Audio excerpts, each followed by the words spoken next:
I'm going to stop you right here. There's something you need to understand before this even begins. The woman standing in front of me had just announced to 400 people that our marriage was finished. She'd done it from a stage, in front of investors, in front of colleagues, in front of witnesses who would spend the next 6 months retelling the story at dinner parties. And she had no idea that the man she'd humiliated 5 minutes earlier owned the company she was there to celebrate. If you're new here, subscribing takes about 3 seconds, and it means you won't miss what happens next. Because this isn't just a story about betrayal. It's about what happens when someone makes a fundamental miscalculation about who they're standing across from, and what they discover when that miscalculation comes due all at once. I need to go back further than the stage. I need to go back to the beginning, not because I enjoy revisiting it, but because none of what happened that night makes sense without understanding who I was before it. You need to know what I was choosing to be, and more importantly, why I was choosing to be it. I met Caroline at a nonprofit fundraiser, one of those events where people come to feel good about themselves for a few hours before going back to their actual lives. She was working the room the way professionals do, moving through conversations with practiced ease, making people feel like they mattered to her. I remember thinking she was genuinely impressive at it. When I asked for her number, she didn't play coy about it. She wrote it down, called the next morning. That directness stuck with me. We got married 2 years later in something small. No elaborate venue, no orchestra. Just a ceremony with maybe 30 people and an afterward at a restaurant where the focus was on being there, not on impressing anyone. I wore the same suit I wore to work meetings. She wore something simple. Most people probably assumed we were on a budget. We weren't. That was just the choice I'd made about how to live. Caroline knew I worked as a business consultant. She knew I was careful with money. She did not know that Meridian Capital, the investment fund quietly listed as majority stakeholder of Ashford Industries, belonged to my family. She did not know I was running it. That was deliberate. It was a decision I'd made 5 years before I ever met her. See, I had been engaged before Caroline, to a woman named Jessica, 3 years together. I thought the kind of connection we had didn't break apart over circumstance. I believed she loved me without conditions. Then a deal I'd backed fell through. The losses were manageable. The impact was temporary. But within a week, Jessica had moved out of our apartment and stopped returning my calls. No conversation. No letter. Just an absence where someone used to be. I spent years trying to understand what that meant. Eventually, I stopped trying to name it and just accepted what it taught me. People behave completely differently when they think you have nothing left. And the only real way to know how someone actually sees you is to let them believe you have nothing at all. So I built a rule around that lesson. No displays. No revelations. Not until I was certain. Not until I felt something I couldn't explain away. For the first 3 years with Caroline, I actually believed I'd made the right choice. We argued like all couples do, but there was something underneath those disagreements that held. She laughed at things I found funny. She called me out when I was being stubborn. She made coming home feel like something I wanted to do. I didn't need her to know about the fund or the assets or the properties. I just needed what we had to be enough. But somewhere around year 4, something began shifting, slowly enough that I kept convincing myself I was imagining it. Then Marcus Webb joined Ashford Industries as Chief Operating Officer.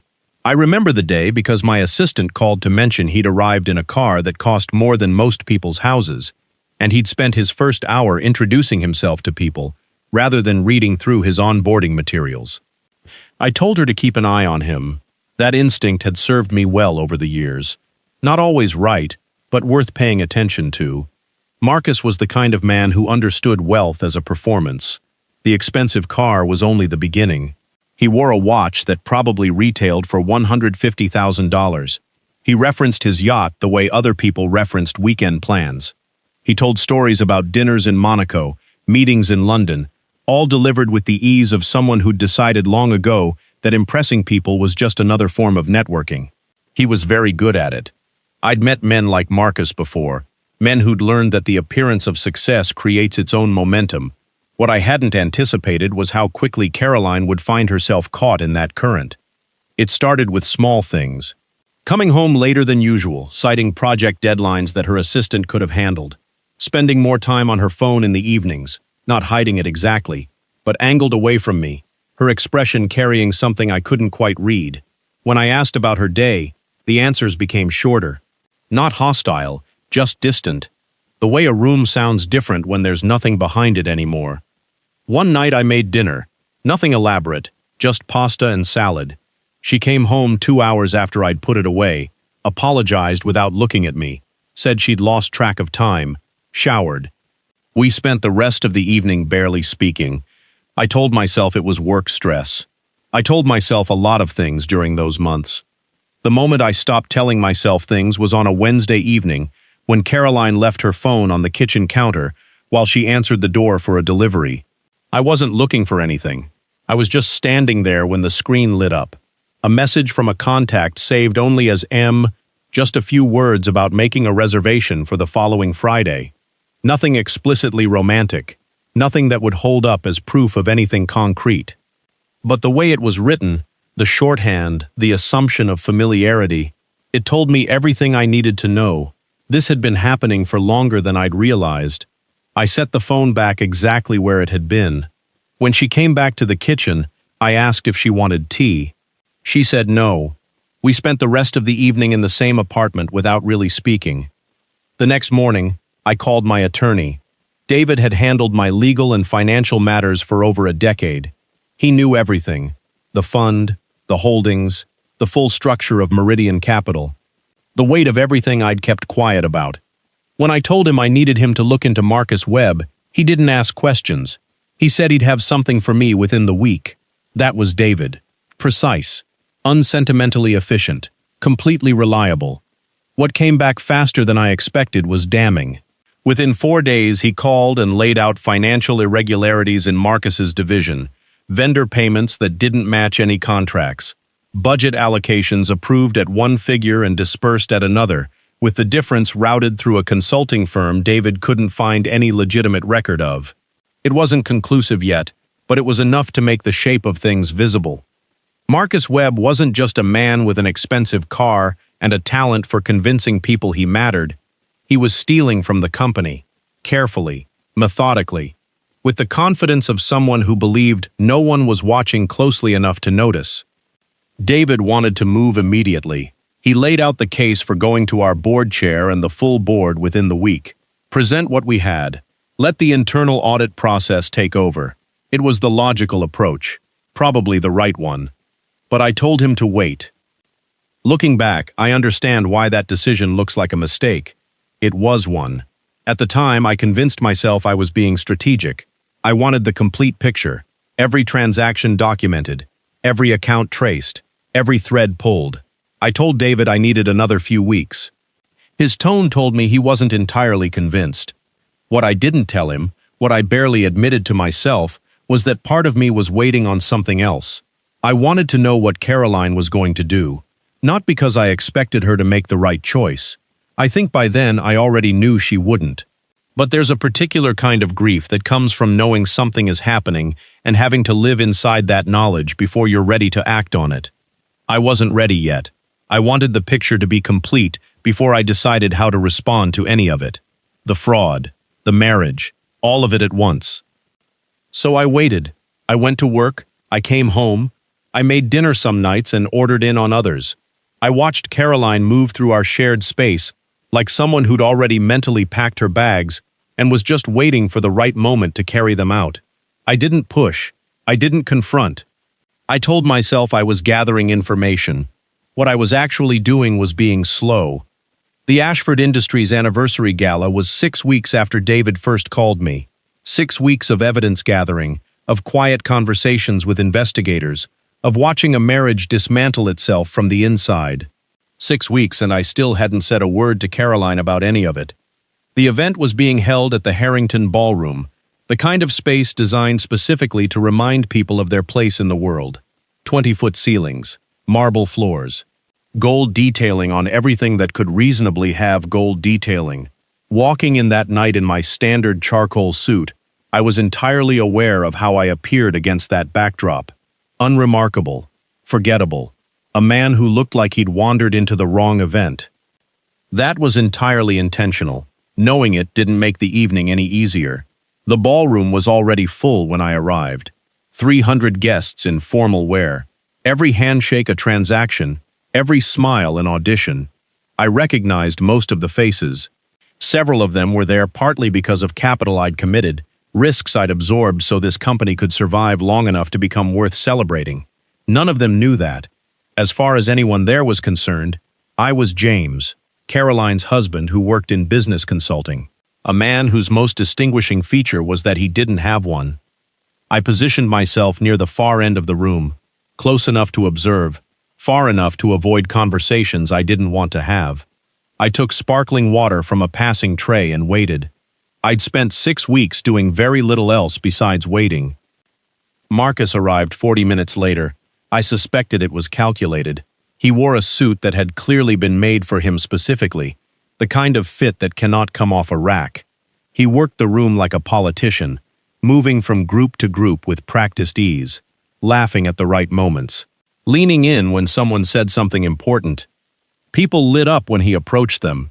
He had that quality, the ability to make whoever he was speaking to feel like the most interesting person in the room. I knew exactly how much of it was real. I also understood why it worked. People want to be seen. Marcus was exceptional at performing the act of seeing them. Caroline stayed close to him all evening. I watched her from across the room, not with jealousy anymore, but with something closer to what you feel when you've read the last page of a book before finishing it. You already know how it ends. You still have to sit through the remaining chapters. She was animated in a way I hadn't seen in months, laughing more freely than she had in our apartment in longer than I could recall.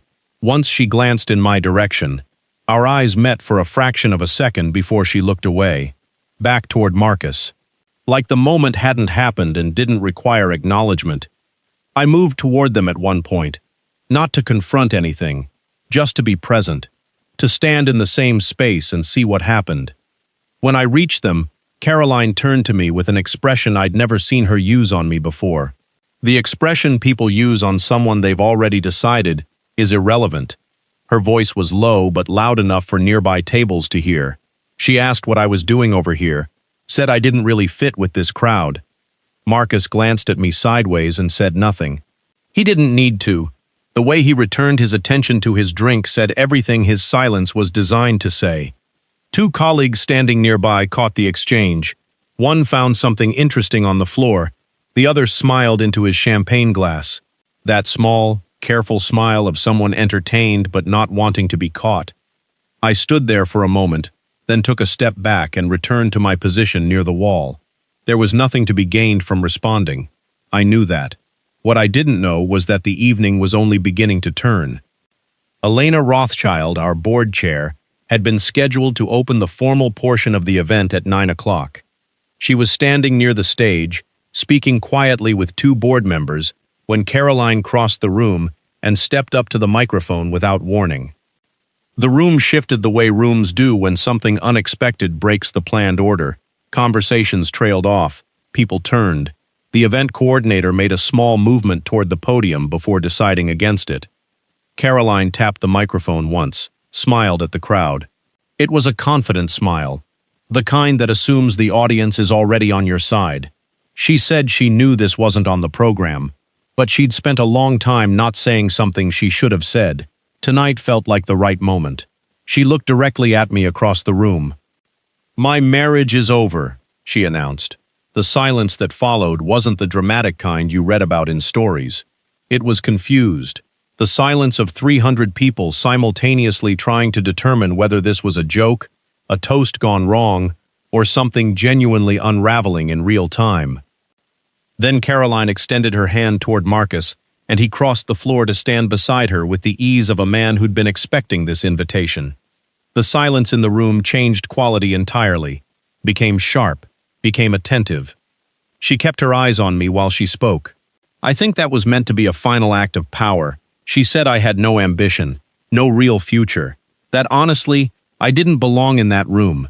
She said it the way people say things they've rehearsed, without wanting it to sound rehearsed. Then she looked at the security guard near the entrance and nodded once. Marcus leaned toward the microphone. His voice carried the smooth, unbothered confidence of someone who'd never once considered that a room might not be on his side. He told me to leave, said this was a night for people who'd actually built something. I had no place among them. The guard approached. He was polite about it, hand extended slightly, eyes apologetic the way service workers learn to be when they're asked to do something uncomfortable. I looked at him for a moment, set my glass down on the nearest table, and walked toward the exit. I didn't look back at Caroline. I didn't look at Marcus. I had nothing to say to either of them that the next few minutes wouldn't say better. I was 12 steps from the door when Elena Rothschild's voice came through the microphone. Calm, absolute, cutting through the residual murmur that had filled the room. She said, "Mr. James, I think you should stay. What I'm about to say concerns you directly." I stopped walking. The room went quiet in a different way this time. Sharper, more attentive. The way people go quiet when they sense something real is about to happen. Elena had been chair of our board for 9 years. She was in her early 70s. She'd built and sold 2 companies before joining us. She was the only person in that building who knew the full structure of Meridian Capital's position in Ashford Industries. She'd never been given to dramatic statements. When she spoke, it was because she'd decided speaking was necessary. She said Ashford Industries had reached its 10th anniversary, and she wanted to be accurate about how we got there. This company survived its critical 3rd year because of a capital commitment made by a private investment fund when no institutional backer was willing to take the risk. That fund didn't ask for recognition, didn't ask for a seat at the table or a name on the wall. It asked only that its involvement remain confidential. The room was completely still. She said Meridian Capital holds the controlling interest in this company. The person who runs Meridian Capital has been standing in this room tonight. She looked directly at me. He was just asked to leave. I watched the understanding move through the crowd the way a current moves through water. First the people closest to the stage, then outward. A visible wave of recalibration passing from face to face. Caroline's expression was the one I found myself studying without meaning to. The confidence drained out of it in stages, like water finding cracks in something that had seemed solid a moment before. Marcus's face was harder to read. He had more practice keeping it composed, but his jaw had tightened and his hand had stilled around his glass. David was standing near a side column, where he'd been positioned since before the event started. When my eyes found his, he gave a single small nod. He'd been in the building for the last hour, waiting. He entered through the side door as if on a schedule, because he was on a schedule. He crossed to the center of the room with the quiet authority of a man who has no interest in theater but understands its utility. He stopped a few feet from Marcus and addressed him directly, in a voice pitched perfectly for the surrounding audience to hear. He said his name was David Chen. He represented Meridian Capital. He wanted to draw Marcus's attention to a matter involving $6.2 million transferred from multiple project budgets to an entity called Web Strategic Solutions LLC over the course of 18 months. He said he had the transaction records, the account registrations, the internal approval chains, all of it. Marcus said nothing for a long moment. Then he said it was an internal accounting matter. It had nothing to do with David or me. David cut him off not unkindly. He said it had everything to do with federal wire fraud statute, but they could discuss the specifics another time. The people who'd been standing closest to Marcus began to move casually but unmistakably, creating distance. The way people create distance from something that started to smell wrong. Everyone was looking at Marcus or at me or at Caroline now, trying to reassemble the story they thought they'd been watching into something that made sense with the new information. I turned and walked out into the corridor, not because I was finished. Everything that needed to happen in that room was already happening without me. I walked out because I had nothing left to prove in there, and I was very tired of standing in rooms where I'd been performing a version of myself that no longer served any purpose. The hallway outside was quiet. The thick carpet absorbed sound from the event behind me. I stood near a window that looked out over the hotel's courtyard and let myself be still for the first time all evening. I heard Caroline's heels on the marble before I heard her voice. She said my name like a question. She came around the corner, her composure reassembled with visible effort. She said she didn't know, swore she'd had no idea who I was, what I actually was. I looked at her. The anger had burned out somewhere during those 6 weeks of waiting. What was left was something quieter and harder to name. I said she didn't know about the money, and I knew she didn't. That's not the part that matters. She shook her head, said she'd made a terrible mistake. Let someone convince her that what she had wasn't enough. I told her that 3 weeks ago, my assistant was in an elevator with her and Marcus. She didn't notice. She told him I had nothing. Not that I was poor. Not that I didn't make enough. You said I had nothing. You'd already decided who I was. And I wasn't worth staying for. The money was never the variable. You were. She opened her mouth and then closed it again. Her eyes were bright the way they get before tears come. I believed in that moment the emotion was genuine. I also understood in a way I hadn't fully articulated to myself until that second, that her sorrow wasn't enough. Not enough to reopen a door that had been closing for a very long time. I turned and walked toward the exit at the far end of the corridor. I didn't look back, not because I was making a statement, but because for the first time in 6 weeks, I had nothing left to wait for. The investigation confirmed everything and more. Over the following days and weeks, the full picture emerged. Marcus had been systematic, careful but not careful enough. The fraud went deeper than David had initially suspected. It wasn't just Marcus either. There were board members involved, financial advisors who'd helped structure the scheme, people who'd believed no one would notice because the sums seemed small relative to the company's overall holdings. They were wrong about that. The civil suit was filed immediately.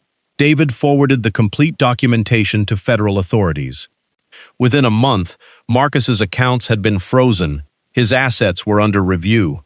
The car was repossessed by the financing company that had been quietly funding it. The penthouse he'd been leasing downtown was listed for sale within 6 weeks, which told me the lease had been backed by the same sources now under investigation. The part Caroline learned last, the part that arrived with particular cruelty, was that every extravagant dinner, every weekend trip, every small luxury Marcus had used to construct his version of himself in her eyes had been paid for with money stolen from the company where she worked. She'd been, without knowing it, a prop in a con that had also victimized her. I didn't feel satisfaction when David told me this. I felt something more like the particular sadness that comes from watching a mistake complete itself. Caroline submitted her resignation from Ashford Industries the week after the gala. I heard through my assistant, not through any direct contact. The communications department predictably couldn't function with its manager at the center of the most discussed event in the company's 10-year history. She made the decision herself, which I respected even at the distance I was maintaining. It was the right call. The divorce was handled entirely through attorneys. David on my side, a woman named Patricia Hall on hers. The process was civil in both the legal and behavioral sense. No contested assets. No arguments over the apartment or its contents. No demands designed to punish or extract. I had no interest in any of it. I had an apartment that was just furniture, and 6 years of a life that no longer existed. I was willing to leave all of it behind if it meant the paperwork concluded faster. Caroline sent me a letter 3 weeks into the process, handwritten, 4 pages. The kind of letter that clearly took several attempts to get right. She was honest in it, which I hadn't been entirely certain she was capable of anymore. She wrote about the moment she realized everything Marcus had shown her had been fabricated. She wrote about the elevator conversation my assistant had overheard. She didn't make excuses for it. She wrote that she'd convinced herself she was being practical, choosing security and ambition over stagnation. But what she'd actually done was choose a performance over a person. The last paragraph said simply that she was sorry. Not for being discovered, but for who she'd become in the months before anyone found out. I read it twice. Then I folded it and placed it in a drawer, and I didn't respond. Not because the letter wasn't genuine, not because I was punishing her with silence. I didn't respond because there was nothing left to negotiate between us. Writing back would have suggested otherwise. The Meridian Foundation had been in planning stages for over a year before any of this happened. a scholarship and mentorship program for business students from low-income backgrounds in the community. The kind of pipeline that would have changed the trajectory of several people I'd known growing up had it existed then. The public launch had been scheduled for spring, and I saw no reason to delay it because my personal life had collapsed in the interim. If anything, the timing felt clarifying. There was nothing like watching an entire room of people misread you to remind you that the only version of yourself worth presenting publicly is the one that's actually true. The launch event was held on a Saturday morning in mid-April in a renovated space downtown. It was nothing like the Harrington Ballroom. Exposed brick, folding chairs, a small podium with a microphone that required adjustment.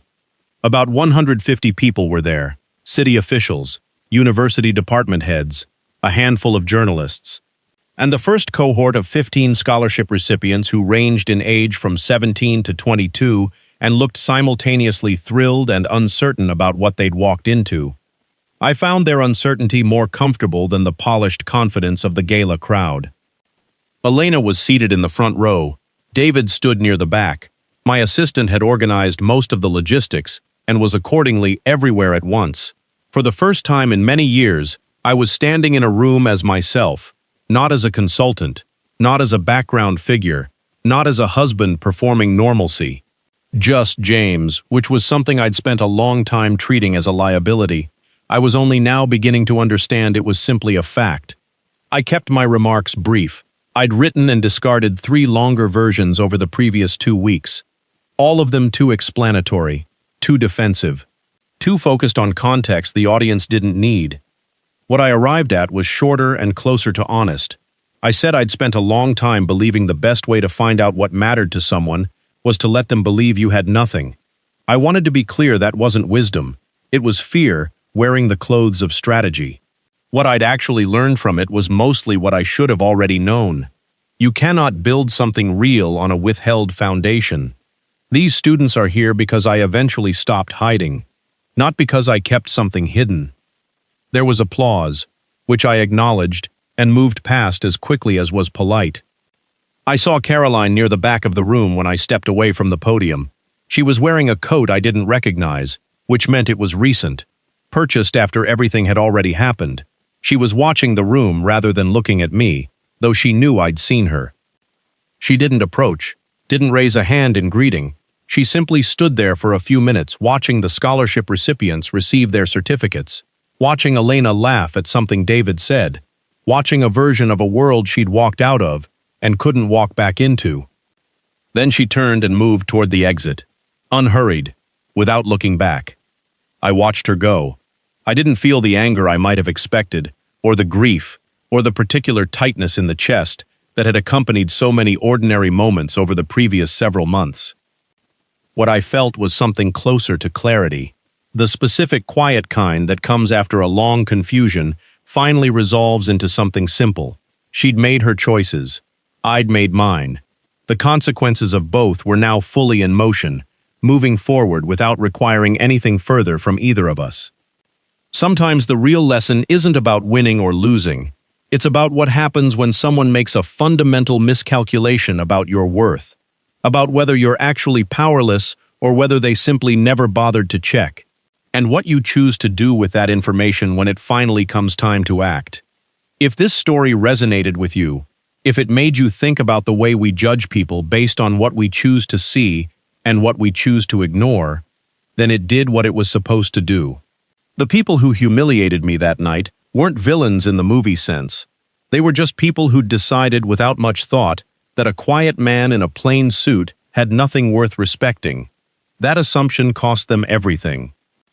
And the lesson isn't that you should hide who you are until the right moment to reveal it. The real lesson is simpler than that. How you treat someone who appears to have nothing says everything about who you actually are.